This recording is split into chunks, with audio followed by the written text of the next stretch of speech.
स्वागत है आपका पीके बायो कॉन्सेप्ट में। आज डिस्कस करेंगे हम मॉलिक्यूलर बेसिस ऑफ इनहेरिटेंस में एक बहुत ही इंपॉर्टेंट टॉपिक जेनेटिक कोड को। देखिए, प्रोटीन सिंथेसिस हो या जीन एक्सप्रेशन, यानी जीन अपने आप को एक फिनोटाइप, एक लक्षण के रूप में एक्सप्रेस कैसे करता है, ये समझना है तो हमें जेनेटिक कोड और ट्रांसफर आरएनए के स्ट्रक्चर को अच्छी तरह समझना होगा। लास्ट पार्ट में हम लोगों ने ट्रांसफर आरएनए के स्ट्रक्चर को समझा था और इस पार्ट में हम लोग डिस्कस करेंगे जेनेटिक कोड। हम लोगों ने सेंट्रल डोग्मा स्कीम में पढ़ा था कि जेनेटिक इंफॉर्मेशंस यानी आनुवंशिक सूचनाएं डीएनए से आरएनए में ट्रांसफर होती हैं और ये आरएनए से प्रोटीन में ट्रांसफर हो जाती हैं। यही प्रोटीन एक लक्षण या फिनोटाइप के रूप में प्रकट होती है। दरअसल हम सब जीव बने ही हैं प्रोटीन से। अलग अलग प्रोटीन्स के कारण ही किसी के बाल घुंघराले तो किसी के सीधे, किसी की आंखें नीली तो किसी की काली। जो भी हमें वेरिएशंस दिखाई देते हैं वो किसी न किसी एक विशेष प्रोटीन के कारण ही है। सभी प्रोटीन्स 20 टाइप के अमीनो एसिड से बनी होती हैं और किसी भी प्रोटीन की जो स्पेसिफिसिटी होती है यानी उसकी विशिष्टता, वो प्रोटीन में प्रेजेंट अमीनो एसिड के सीक्वेंस पर डिपेंड होती है।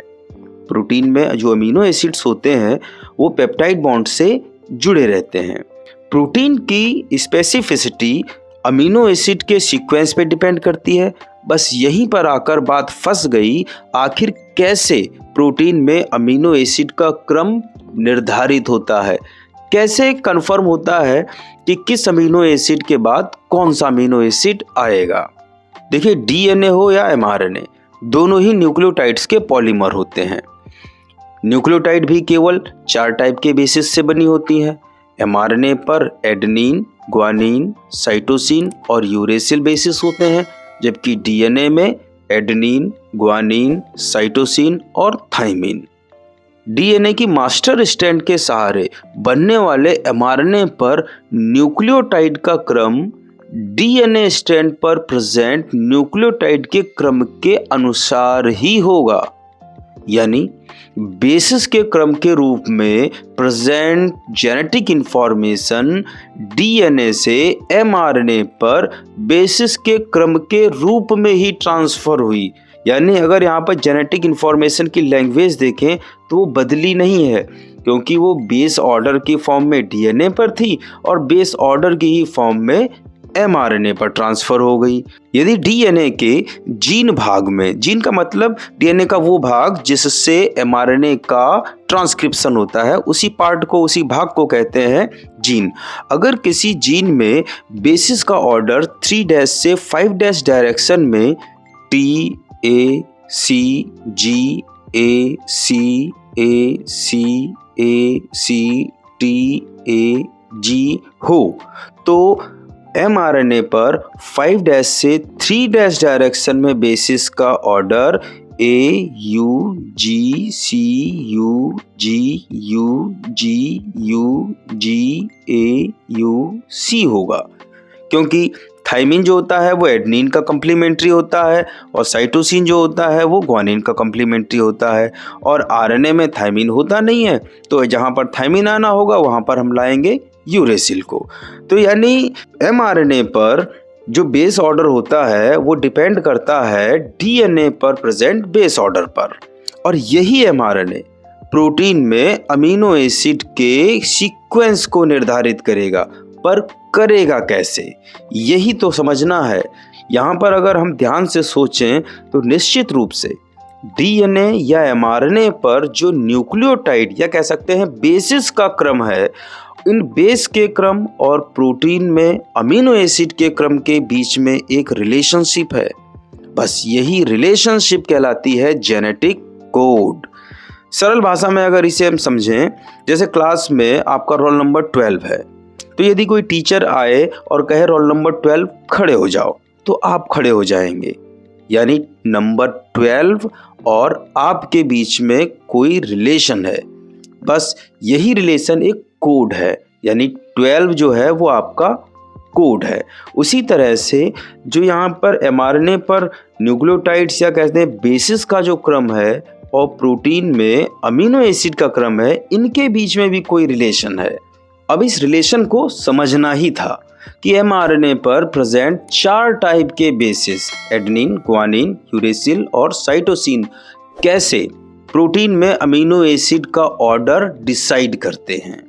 नाइट्रोजनस बेसिस हैं 4 और अमीनो एसिड्स हैं 20।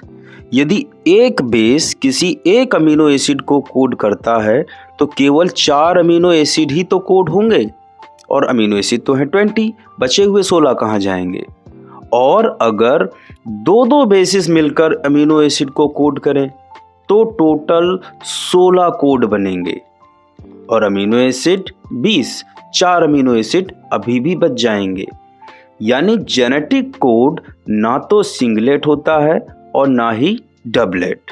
1954 में सबसे पहले जॉर्ज गैमो ने बताया कि 3 बेसिस का सेट सिंगल अमीनो एसिड को कोड करता है, यानी जेनेटिक कोड ट्रिपलेट होता है। जेनेटिक कोड के ट्रिपलेट नेचर से 4 टाइप के बेसिस से टोटल 64 कोडॉन्स बनेंगे, जो 20 अमीनो एसिड्स के लिए सफिशिएंट होंगे। 16 खाने के इस टेबल को देखिए। इसमें लेफ्ट साइड में कोड का पहला बेस लिया गया है, टॉप पर कोड का दूसरा बेस लिया गया है और राइट साइड में कोड का तीसरा बेस। अगर पहले खाने की बात करें तो इसमें पहला और दूसरा बेस UU यानी यूरेसिल होगा, जबकि तीसरा बेस राइट साइड से लेंगे तो इसमें 4 कोडॉन्स बन जाएंगे, UUU, UUC, UUA और UUG। इसी तरह इस वाले खाने में देखिए, पहला बेस C यानी साइटोसिन, दूसरा बेस U यानी यूरेसिल लेंगे और सबके साथ एक एक तीसरा बेस UCAG जोड़ देंगे तो इसमें भी 4 टाइप के कोडॉन्स बन जाएंगे, CUU, CUC, CUA और CUG। ऐसे ही टोटल 64 कोडॉन्स बन जाते हैं। सभी कोडॉन्स के आगे 3 अक्षरों से उस अमीनो एसिड का नाम लिखा है जिसे यह कोडॉन कोड करता है। जैसे UUU और UUC के आगे PHE लिखा है, इसका मतलब ये फेनिल एलानीन को कोड करते हैं। इसी तरह से UCU, UCC, UCA और UCG ये सेरीन को कोड करने वाले जेनेटिक कोड्स हैं। ये आपको याद नहीं रखने, आपको याद रखना है, अच्छी तरह समझना है जेनेटिक कोड्स की कैरेक्टरिस्टिक्स को। इसकी हम टोटल 6 कैरेक्टरिस्टिक्स को डिस्कस करेंगे। नीट और बोर्ड एग्जाम्स में इन कैरेक्टरिस्टिक्स से ही क्वेश्चन बनते हैं। तो पहली कैरेक्टरिस्टिक है यहाँ पर ट्रिपलेट नेचर। प्रत्येक जेनेटिक कोड पास पास स्थित 3 बेसिस से बनता है जो एक स्पेसिफिक अमीनो एसिड को कोड करते हैं। इसे एक एग्जाम्पल से समझ सकते हैं। यदि mRNA पर 90 नाइट्रोजनस बेसिस हों तो इस mRNA से बनने वाली पॉलीपेप्टाइड यानी प्रोटीन चेन, इसमें 30 अमीनो एसिड्स होंगे, क्योंकि 90 बेसिस से 30 कोडॉन्स बनेंगे।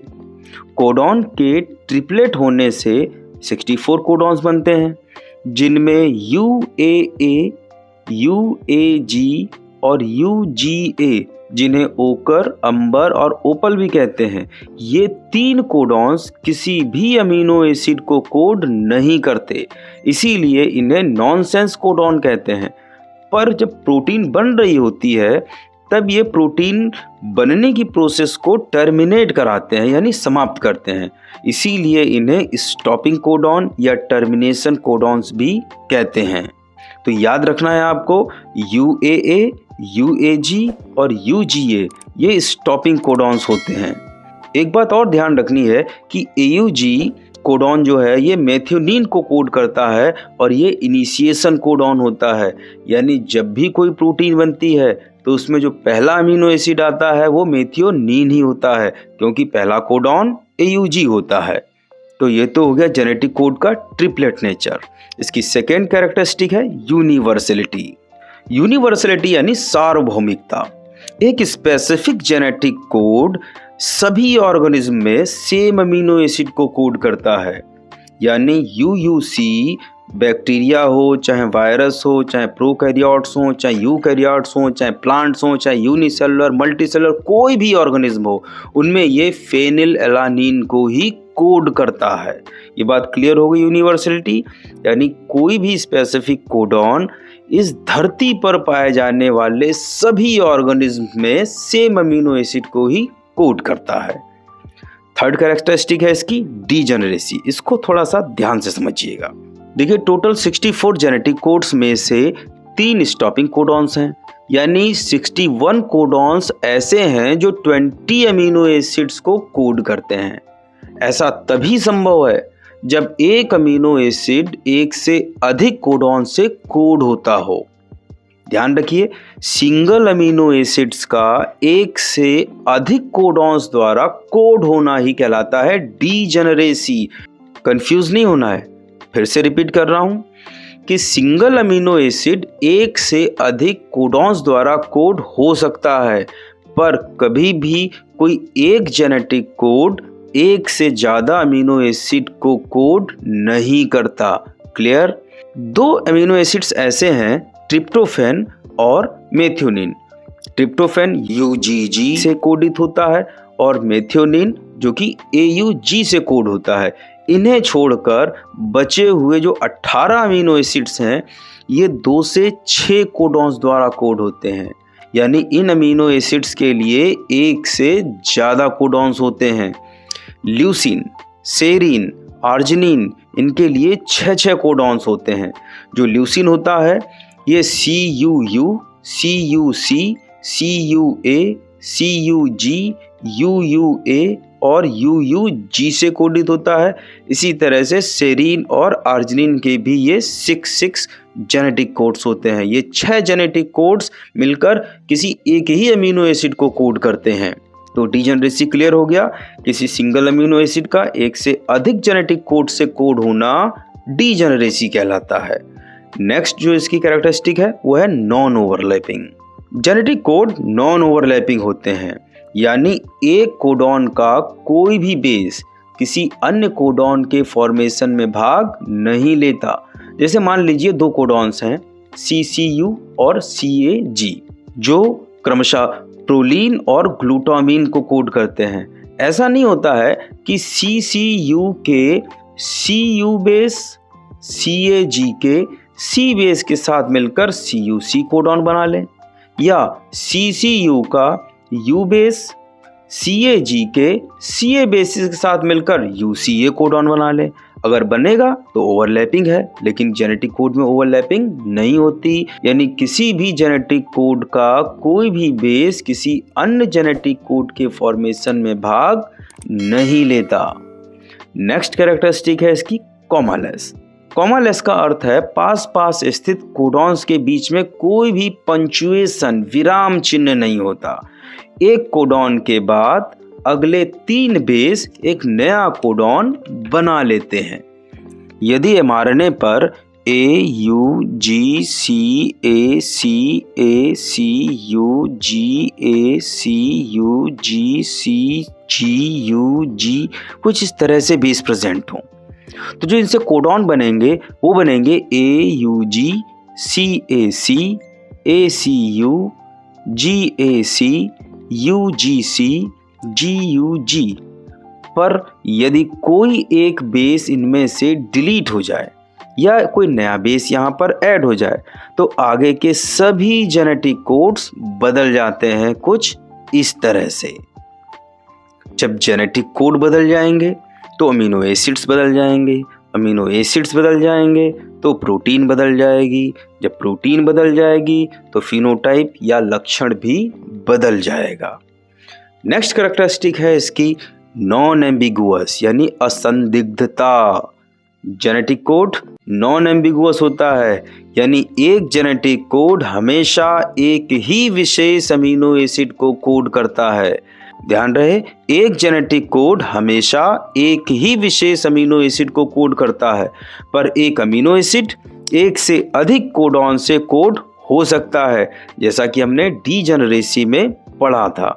तो नॉन एम्बिगुअस क्लियर कि एक जेनेटिक कोड एक स्पेसिफिक अमीनो एसिड को ही कोड करता है, इसमें किसी तरह का कोई डाउट नहीं होता।